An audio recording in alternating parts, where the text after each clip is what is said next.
दुनिया में बहुत सज्जन लोग होते हैं, दुर्जनों की संख्या ज्यादा होती है लेकिन सज्जन कम नहीं होते हैं।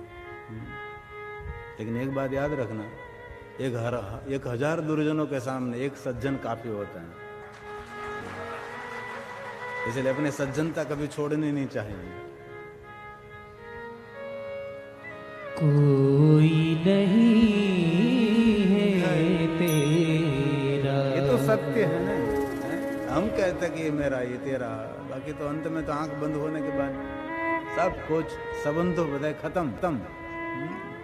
मान ले कहना मेरा, कोई नहीं है तेरा। मान ले कहना मेरा,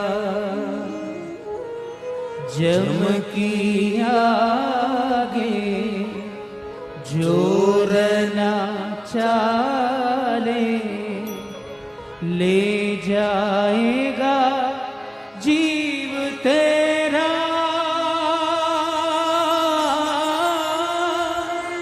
ले जाएगा जीव तेरा। मैं कुछ पाया साथ न आया,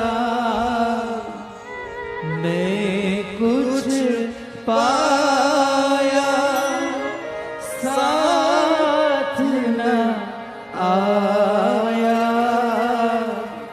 पीछे रहेगा पछताना, आखिर तो मर जाना, आखिर तो मर जाना। मैं आप सभी को मृत्यु से डराने की बात नहीं करता और मृत्यु से भगाने की भी बात नहीं करता। मृत्यु से पहले हम सब जाग जाएंगे। इसीलिए तो मेरे गांव में बैठा है जागनाथ महादेव, जागो जागो जागो जागो करके। शिव जी को क्यों जागनाथ के, इसीलिए तो कहते हैं हम सबको जगाते रहते हैं। निरंतर जागरूक रहने वाला देव ये जागनाथ महादेव। तो बहुत बहुत हृदय से सबका मैं आदर करता हूं। कथा का मैं प्रारंभ करूं इससे पहले मुझे कथा का मुहूर्त भी देना है, क्योंकि एक भी कथा ऐसे नहीं होती कि जिन्हें कथा में से हमने कोई कथा दूसरी कथा का मुहूर्त नहीं दिया। इसलिए एक कथा में से दूसरी कथा में से तीसरी कथा निरंतर रहते हैं।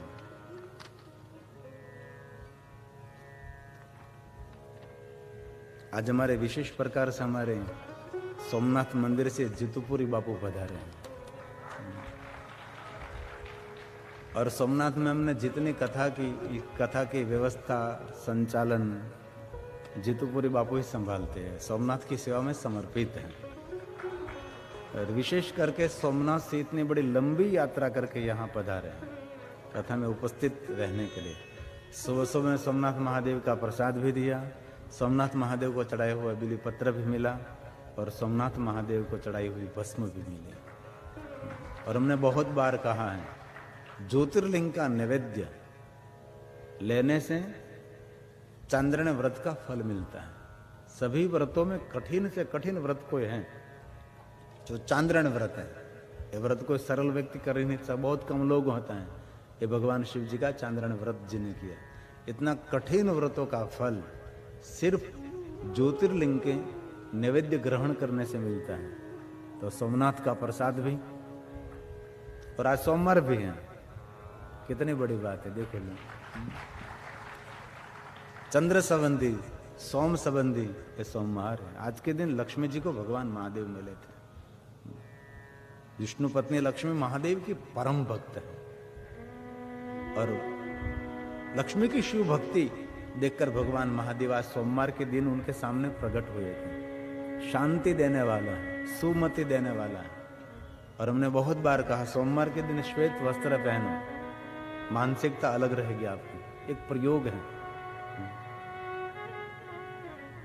श्वेत पुष्पों से शिव की पूजा, श्वेत चंदन से, श्वेत चावल से, श्वेत नैवेद्य, खीर महादेव को अर्पण की जाए। सोमवार का बहुत महात्म्य है। सोमवासरे निशि भोजनम, सोमवार के दिन भगवान महादेव के विशेष पूजा अर्चन दर्शन किए जाते हैं। तो बहुत आदर करता हूँ जितुपुरी बापू, आपका बहुत हृदय से हम आपका स्वागत करते हैं। और मैं कथा का मुहूर्त दिवस से पहले मैं आपको आमंत्रित कर दूं। मेरे शिव महापण कथा समिति के तरफ से हम आपका आदर कर लेंगे। आइए पधारिए मंच पर आप, क्योंकि विशेष प्रकार से आप सोमनाथ से आए हैं।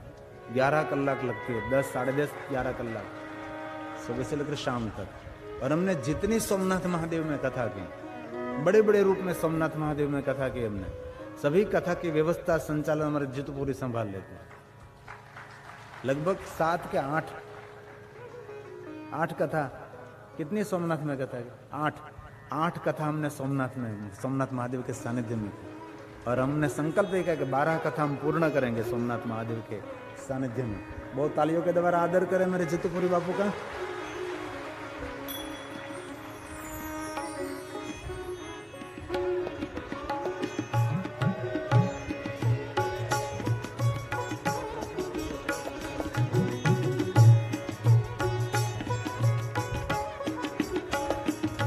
और हम हर साल एक सोमनाथ महादेव में कथा गाते हैं। और पहली हमने कथा सोमनाथ महादेव में आस्था टीवी के माध्यम से प्रसारित की थी। और कोरोना काल से हम बाहर निकले तो 701वीं कथा, क्योंकि कोरोना काल में तो ऑनलाइन कथा गाते थे टेलीविजन के माध्यम से, कैमरे के सामने। एक भी श्रोता मेरे सामने नहीं बैठते थे।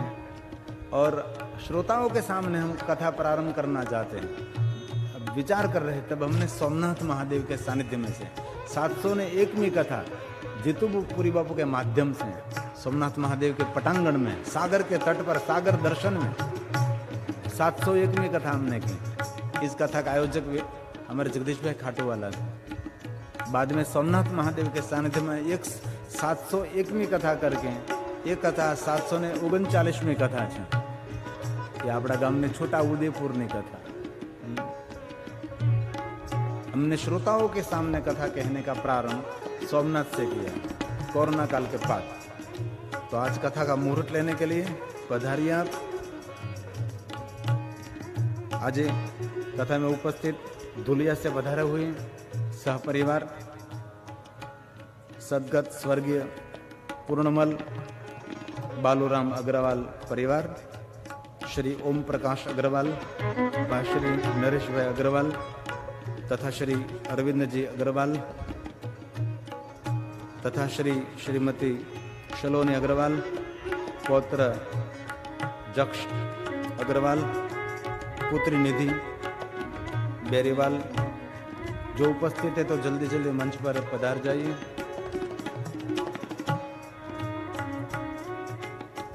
आइए दोहित्री प्रवीर बेरीवाल। कथा की तारीख 30/9/2023 से 8/10/2023।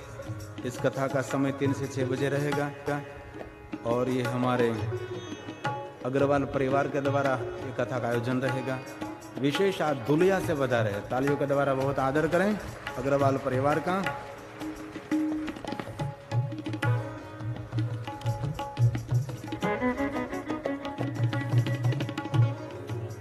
बहुत आदर करते हैं संपूर्ण परिवार का।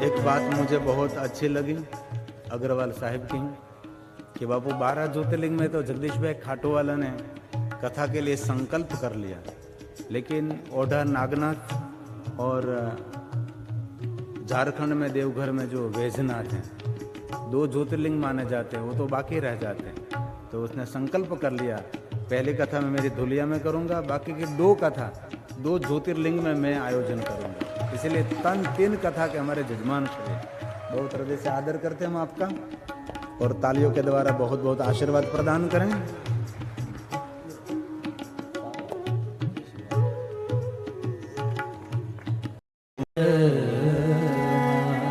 आकाशे तारक लिंगम। तारकासुर ने सिर्फ शिव को याद किया। कार्तिक स्वामी के साथ युद्ध कर रहे थे, तो तारकासुर और कार्तिक युद्ध करते करते अंतरिक्ष में चले गए, अंतरिक्ष में युद्ध कर रहे थे। और तारकासुर का जब अंत आया, तब तारकासुर को याद आ गया कि जरूर ये शिव का ही पुत्र है। इसी समय तारकासुर का मंगल हो गया और आकाश से तारक लिंगम प्रकट हो गए। असुरों ने अंत समय शिव को याद कर लिया, असुर शिव के साथ मिल गए। तो राक्षस जो शिव के साथ मिल सकते हैं, तो हम थोड़े राक्षस हैं, हम तो मनुष्य हैं भाई। इसीलिए शिव को याद करने से जीव की गति ये निर्मल होती है। और हमने एक भी कथा ऐसी नहीं देखी कोई असुर का वास नरक में हुआ, कोई राक्षस नरक में गिरा, ऐसा हमने कभी नहीं सुना। कोई कथा में ऐसा नहीं कि राक्षस था और नरक में गिरा, नहीं। राक्षस होते हुए भी वो भाल में भस्म का त्रिपुंड करता था, राक्षस होते हुए रुद्राक्ष पहनता था, राक्षस होते हुए शिव जी को याद करता था। ऐसी बहुत सारी कथा भी है। असुर होकर, एक तामिली ग्रंथ में कथा है, घनघोर जंगल में एक शिवालय था और बहुत सारे ऋषि मुनि उसकी पूजा करते थे, विद्वान ब्राह्मण उनकी पूजा करते। लेकिन ये घनघोर जंगल में एक वंचर रहता था, हरणा को मारकर खाता था और इतना हिंसक, इतना भयानक था, देखते उसको डर लगता था। हाथ में तिरकामठा रखता था और एक बाण लगाने के भाता रखता था, पानी पीने के लिए थोड़ा सा जल साथ में रखता था, निरंतर पशुओं को मारता था। लेकिन महादेव के प्रति उनका अनंत भाव था। और जब शिवालय में वो भगवान शिव को मिलने के लिए आता था, तब सभी ऋषि मुनि ब्राह्मण दूर चले जाते थे, उससे डरते थे, इतना हिंसक, इतना भयानक था। और शिवलिंग को बात भर के जोर जोर से रुदन करता था, उनकी भाषा में उनको पुकारता था। और क्या करता था पता? हमको ये सब नहीं करना चाहिए, लेकिन ये कथा मैंने सुनी है। अपने चमड़े में पानी भरा था, चमड़े का पात्र था, इसमें से पानी लेकर के, चमड़े से पानी भगवान को नहीं चढ़ाया जाता, इसलिए मुख में लेता था, मुख से पानी चढ़ाता था। क्या भगवान के साथ वर्ताव करता होगा वो। बाद में जो पशुओं को मारा हो, उनके पास मांस रहता था, वो भगवान को अर्पण करता था। बाद में जोर जोर से उसको या शिवालय में रुदन करता था, बाद में चला जाता था जंगल में। बाद में ऋषि मुनि, जब पवित्र ब्राह्मण सभी आकर साफ सफाई करते थे, शुद्धिकरण करते हैं और भगवान के स्तोत्र पाठ करते रहते थे। जब जब आता था मानसिक, वो लोग डिस्टर्ब हो जाते थे कि ये कैसा ये मनुष्य है, लेकिन उनके सामने कोई बोल भी नहीं सकते थे, कोई ऋषि मुनि, कोई ब्राह्मण, कोई नहीं। ऐसा हिंसक था वो। कभी भी वो पूजा करते आते सब भाग जाते थे। ऐसा निरंतर चलता रहता था, निरंतर चलता रहता था। एक कथा है ऐसे, हम सबको ऐसा वर्ताव शिव जी के साथ नहीं करना है। मैं एक कथा समझाने का प्रयास करता हूं। एक दिन हुआ ऐसा, सभी ब्राह्मण ऋषि मुनि भगवान शिव जी की पूजा करते थे, पवित्राकरण को ध्यान में रखते हुए मंत्र स्तोत्र का गान करते, बहुत आनंद से पूजा करते थे।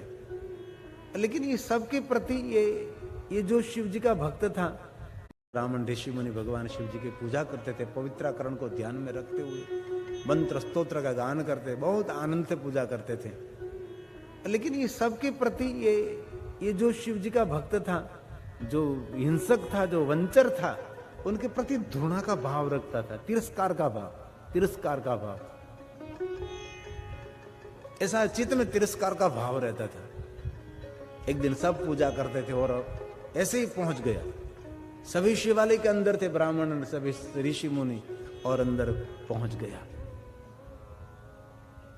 और जो बाहर निकलने का शिवालय का मार्ग तो छोटा रहता है, ये तो अब नए नए शिवालय बन रहे हैं, बाकी शिवालय का द्वार बहुत छोटा रहता था।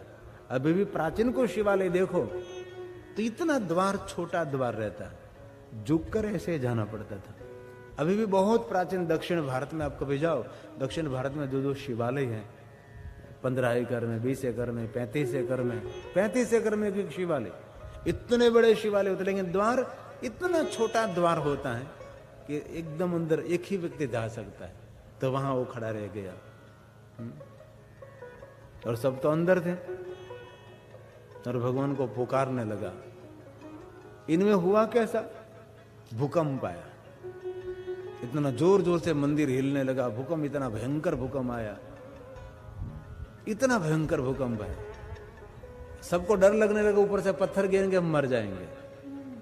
लेकिन ये जो वंचर था, रोज मांस मुख में पानी भर के अर्पण करता था, लिंग को बात भर के रुदन करता था, उसने सोचा करे भूकंप है वो, तो कोई पत्थर गिर गया तो भगवान महादेव का शिवलिंग खंडित हो जाएगा। वो वंचर लिंग के पर सो गया और ऋषि मुनि ब्राह्मण शिवालय के अंदर से बाहर निकल गए, सब बाहर निकल गए, क्योंकि सबको डर लगा था कोई पत्थर गिरेगा तो हम मर जाएंगे। इसीलिए अपने जीव बचाने के लिए सब लोग शिवालय छोड़ छोड़ छोड़ भाग निकले।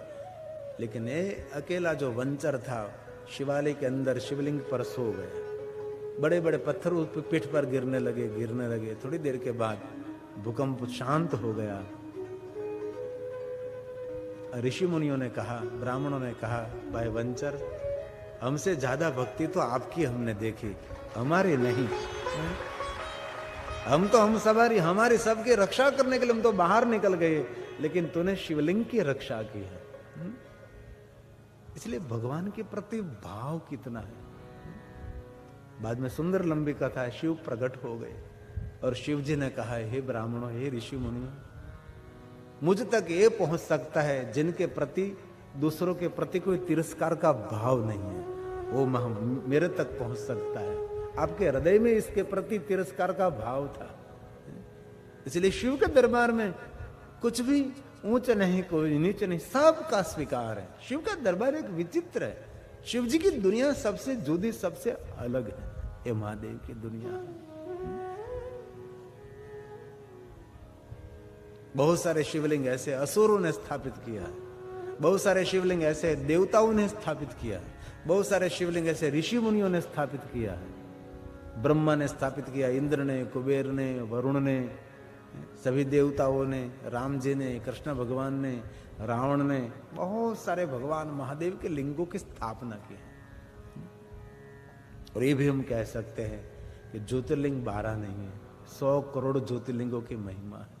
और 100 करोड़ ज्योतिर्लिंगों में मुख्य नहीं, प्रधान ज्योतिर्लिंग 12 ज्योतिर्लिंग है।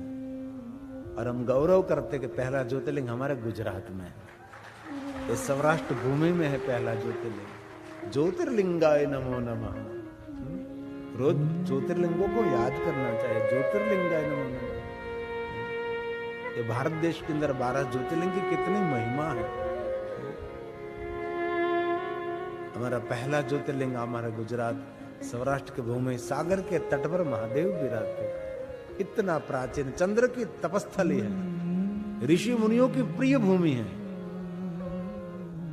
ये सोमेश्वर महादेव है, वहां बहुत सारे भगवान महादेव के लिंग स्थान भी है। आइए 12 ज्योतिर्लिंग को याद करेंगे। ज्योतिर्लिंगाय नमो नमः।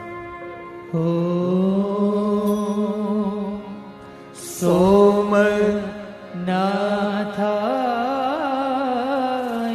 नमः। ओम मल्लिकार्जुनाय नमः। ओम महाकालेश्वराय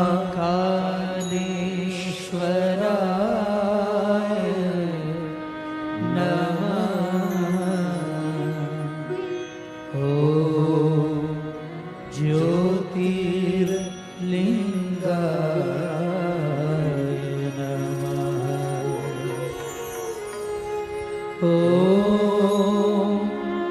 ओम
नमः। ॐ ज्योतिर्लिङ्गाय नमः। ॐ त्र्यम्बकेश्वराय नमः। ॐ केदारेश्वराय नमः। ॐ घोषणेश्वराय नमः। ॐ ज्योतिर्लिङ्गाय नमः। ॐ घोषणेश्वराय नमः। ॐ ज्योतिर्लिङ्गाय नमः। आकाशे तारकलिंगम पाताले आडकेश्वरम मृत्युलोके महाकालेश्वरम त्रिलिंग सर्वलिंग नमोस्तुते। सर्व शिवलिंगों की वंदना है। अगणित भगवान महादेव के लिंग स्वरूप हैं। कोई सरिता के तट पर, कोई सागर के तट पर, कोई सरोवर के तट पर, कोई पहाड़ों की कंदरा में, कोई पहाड़ों के ऊपर, कोई पहाड़ों की गुफा में। अगणित महादेव के लिंग स्वरूप है। संख्या न विद्यते। करोड़ों करोड़ों करोड़ अगणित संख्या में भगवान महादेव के लिंग स्वरूप है। कभी आप काशी जाओ ना, तो काशी में सिर्फ काशी विश्वनाथ नहीं, बहुत सारे भगवान महादेव के लिंग स्वरूप है। अगणित गली गली गली गली गली गली में महादेव के बहुत सारे भगवान महादेव के शिवलिंग हैं। और सप्त गंगाओं का पूरा किनारा शिवलिंगों से भरा है। और आप सभी जानते हैं उज्जैन में 84 महादेव की महिमा है। 84 महादेव है। कितने सारे भैरव हैं। और काशी में 64 भैरव है, 64 भैरव है। असंख्य भैरवों की कथा, असंख्य शिवलिंगों की कथा। और सभी नदियों के तट पर, सभी सरोवर के तट पर भगवान महादेव विराजते। पूरा सागर का किनारा भगवान महादेव के लिंगों से भरा है। क्योंकि पहले भगवान महादेव की शिवलिंग की उपासना होती थी ना। राजा महाराजा प्रजा सब निराकार भगवान शिव की ही उपासना करते। और उन पर बहुत सारे अभिषेकों की पूजा की परंपरा प्रयोग बहुत कुछ हुए। किस द्रव्य से पूजा करने से, किस द्रव्य से अभिषेक करने से क्या क्या सब कुछ मिलता है, ऐसी बहुत सारी बातें हैं। शिव पुराण में भी बहुत कुछ है। इतने भगवान महादेव की पूजा परंपरा, पूजा पद्धति, इतने सारे अभिषेक हैं, अगणित अभिषेक है। शिव महापुराण ग्रंथ ने एक द्रव्य पूजा है, जिनको धारा पूजा कही जाती है। इतनी धारा, जिन वस्तु की धार होती है उसको धारा पूजा कही जाती है। अगणित धाराओं की महिमा। लेकिन इसमें कह दिया सभी धाराओं का फल सिर्फ भगवान शिव जी को गंगा जल चढ़ाने से मिलेगा। फलों का रस, गन्ने का रस, पंचामृत, दूध, दही, घी, बहुत सारी धारा जिन वस्तु की धार करते हैं उसको धारा पूजा कही जाती है। और महादेव को कोई गंगा जल चढ़ाते हैं, सभी धाराओं का फल गंगा जल से मिलता है। इसलिए कभी आप सोमनाथ जाओ तो सोमनाथ में वहां गंगा जल मिलता है। हमारे सोमनाथ में सुंदर व्यवस्था की है। कभी भी सोमनाथ जाओ तो विशेष प्रकार से गंगा जल वहां से लेकर सोमनाथ महादेव को गंगा जल चढ़ाए। और जो आपको योग्यता हो तो सोमनाथ महादेव को ध्वजा चढ़ाओ। बहुत छोटे से कम खर्च में 11,000 रुपया लेते हैं। ये जो मेरे हाथ में महादेव की ध्वजा है, सोमनाथ महादेव को ध्वजा अर्पण करने की बहुत महिमा है। जो सोमनाथ महादेव को ध्वजा अर्पण करते हैं ना, उनका कभी कहीं पराजय नहीं होता। सोमनाथ विजय देने वाला देव है। इसलिए कभी भी सोमनाथ जाओ, वहां से पूछ लीजिए क्या व्यवस्था है, तो आपको अंदर पूजा भगवान की होगी, प्रसाद होगा, ब्राह्मण मंत्र बोलेंगे, आशीर्वाद देंगे और आपकी तरफ से सोमनाथ महादेव की ध्वजा चढ़ेगी। और जो ध्वजा नीचे उतरेगी आपको प्रसाद में दे देते हैं, आप घर ले जाते हैं। मेरे घर में भी सोमनाथ की ध्वजा मैं रखता हूँ, मुझे जितुपुरी बापू ने दी थी सोमनाथ की ध्वजा फरकती। और आपके गांव में कहीं शिवालय है ना, तो शिवालय की ध्वजा का दर्शन करो ने, तो आपका मस्तक हमेशा ऊंचा रहेगा, कभी मस्तक झुकाना नहीं पड़ेगा। ये शिव जी की ध्वजा के दर्शन की भी महिमा है। एक शिव महापड़ ग्रंथ का श्लोक है, गंगा जल, महादेव को सिर्फ गंगा जल चढ़ाने